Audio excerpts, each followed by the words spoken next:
Hey, what's up? This is Ricardo at Parts People, and in this video, we'll outline the steps for completing a part replacement on your Dell PC. Visit our website and use this coupon for a 5% off discount.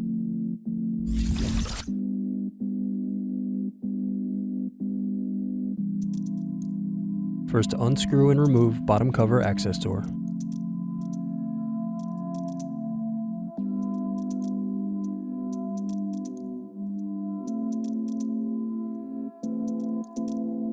Then unscrew battery.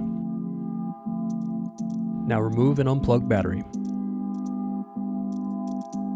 Then unplug touchpad cable and remove the tape.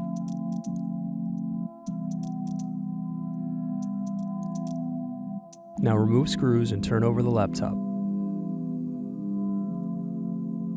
Then turn the touchpad over and remove the cable.